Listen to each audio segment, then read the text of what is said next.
Here's something I find very interesting. In the last hour, I shared with you the number one, that the secession of at least South Carolina from the Union was all about slavery. Now, number two, slavery is all about labor and the asset of the slaves. In other words, the wealth of the South, you could argue, was, lands and fields and farms and forests and things. But the real wealth of the South, going up toward the Civil War, was the slaves. This was the principal wealth, the principal, quote, property, end quote, that most of the slaveholders held, was the value of their slaves. And the value of their slaves was not just the value of something you can buy and sell in the open market, but it was also the value of the work that could be done by those slaves. This is a point that has not been lost on the corporations of America today. They don't typically refer to people as slaves any longer. And in fact, I would argue that they've even figured out slick new ways to game the system so that, we're having to pick up more and more of the costs of people's lives, the cost of housing, the cost of food, the cost of shelter, the cost of clothing, the cost of education, things that, healthcare, things that, with the exception of education, might have been picked up by a slaveholder in the past. So now corporations, the modern day plantation owners, as it were, they've even figured out a way where they don't even have the costs of holding slaves. They just get the benefit.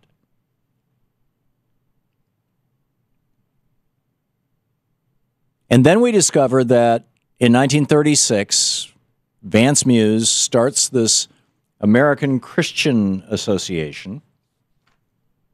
Excuse me, the Christian American Association, and says this 1936. This is the official organization that is going to champion the right to work.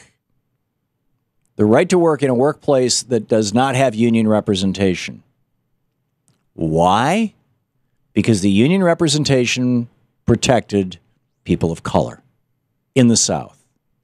Now, the fact of the matter is, through the 30s and 40s and 50s and 60s, and to some extent, I saw this through my own, my dad's eyes, I suppose. I spent a lot of time at Lansing Tool and Die when I was growing up.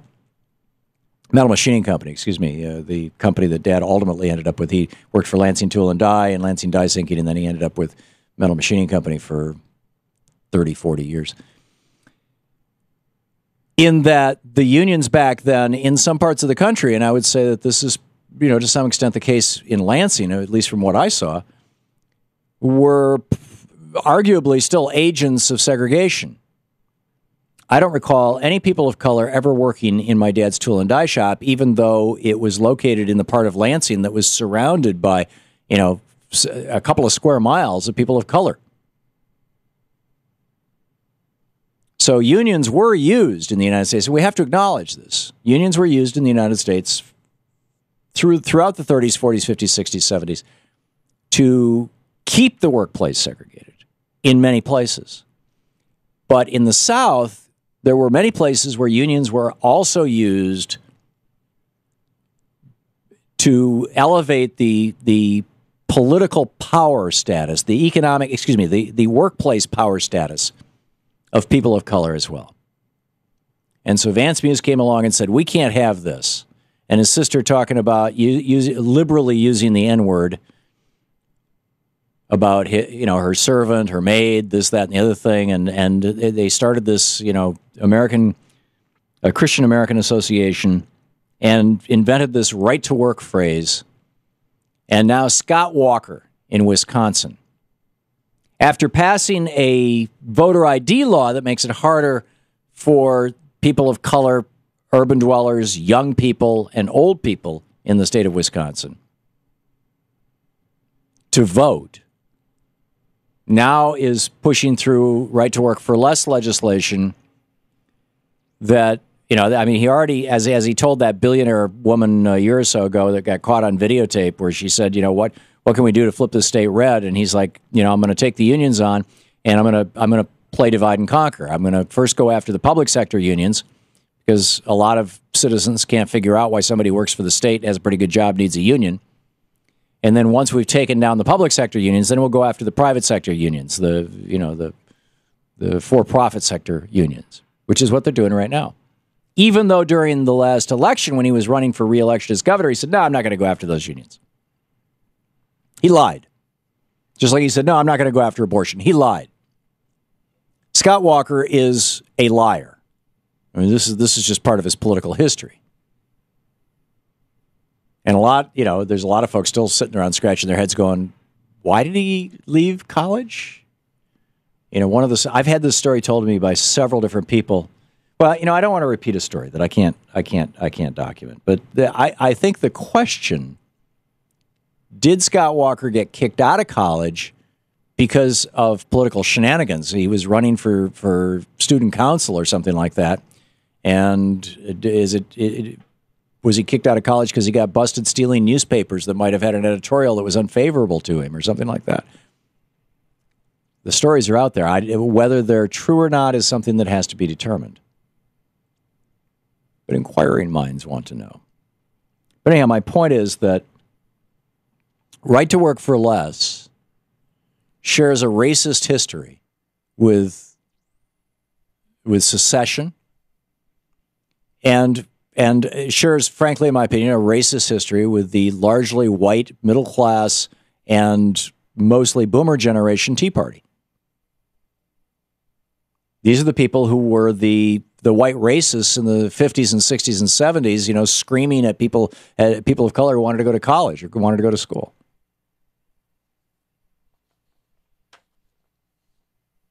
This is the direction this country is going. And meanwhile, we have our corporations. I mean, it's like a free-for-all. You've got the corporations saying, no, we're going to take all that money and give it to our CEOs and stockholders. This is what I was talking about last week, this new Roosevelt Institute report on how corporations are taking most of their profits now. They used to reinvest their profits in equipment, in research and development, in marketing, in growing their business. They no longer do that. They now take their profits and use that money to buy back their stock, thus raising the value of their stock because they're stockholders. Now, prior to the Reagan administration, CEOs were not stockholders in companies. I mean, they could be, but they could not be compensated with stock. They could go out and buy the stock, but they didn't get it for working there. And Reagan changed those rules, and so now we've got an entire nation full of CEOs, many of whom, and arguably most of whom, don't give a damn about the company, don't care about the employees, don't care about the customers, don't care about the product, don't care about the community. The only thing they care about is jacking the stock price up. And so now, the S&P went through 5,000 yesterday. The Dow is over whatever it is.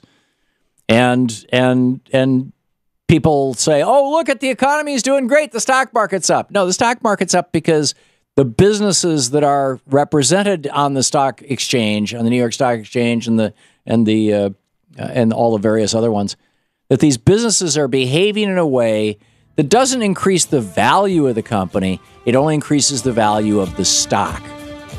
If a company's worth $1 billion and they have 1 million shares, each share is arguably worth $1,000. If they buy back half those shares, every share becomes worth $2,000. Does that mean that the company's worth twice as much? No, it's worth the exact same amount. So you've got the rich playing these games to get rich. Meanwhile, they're trying to stop anybody from participating in a union.